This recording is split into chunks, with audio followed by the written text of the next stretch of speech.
दो तीन चीजें झारखंड की जनता ने, दो तीन चीजें झारखंड की जनता ने, अलग अलग वर्गों ने मुझे बताई। अभी मैं आदिवासी गांव से आ रहा हूं, वहां पे हमने आदिवासी महिलाओं से बात की और उन्होंने हमें बताया कि पूरे झारखंड में, पूरे देश में आदिवासियों से उनकी जमीन छीनी जा रही है किसी ना किसी बहाने से। अंत में यह होता है, विकास का नाम लिया जाता है, सड़क बनाने का नाम लिया जाता है, मगर अंत में आदिवासी को पता लगता है कि उसकी जमीन हड़प ली गई है, या किसी एनजीओ को पकड़ा दी गई है, या किसी अरबपति अदानी जैसे व्यक्ति को पकड़ाई दी गई। तो ये आदिवासियों का सबसे बड़ा मुद्दा है, उन पे केस लगा दिए जाते हैं।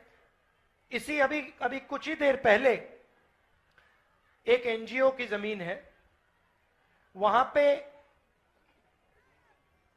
आदिवासियों की जमीन छीन ली, उनको कॉम्पनसेशन तक नहीं दिया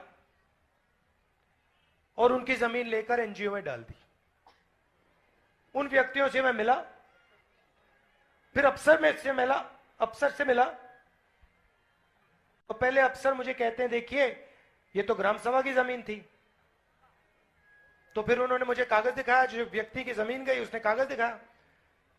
तो फिर मैंने अफसर से कहा, भैया ये आप बताओ, ये क्या कागज फर्जी है क्या? ये व्यक्ति झूठ बोल रहा है क्या? कहते नहीं, झूठ तो नहीं बोल रहा है। तो फिर मैंने बोला, फिर ग्राम सभा की जमीन है नहीं, इसी की जमीन है। तो ये पूरे झारखंड में, पूरे जहां भी आदिवासी लोग हैं वहां पे ये हो रहा है। हम एक कानून लाए थे, पैसा कानून था। दो कानून है, एक पैसा कानून, एक जमीन अधिग्रहण कानून। जमीन अधिग्रहण कानून में साफ लिखा गया है कि ग्राम सभा से बिना पूछे जमीन नहीं ली जा सकती, और अगर जमीन ली जाएगी, भैया नारे मत लगाइए, अगर जमीन ली जाएगी तो मार्केट रेट से 4 गुना ज्यादा पैसा दिया जाएगा। और अगर, मजे की बात सुनिए, अगर जमीन ली गई और 5 साल में उस जमीन का प्रयोग नहीं किया गया तो वो जमीन वापस दी जाएगी। अब झारखंड में लाखों एकड़ जमीन ली गई है, पिछली सरकार ने ली थी, लैंड बैंक बनाया, उसका कोई प्रयोग नहीं किया।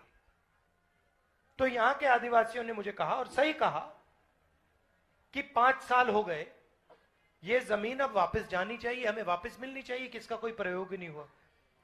तो ये एक आदिवासियों के सामने सबसे बड़ा मुद्दा है।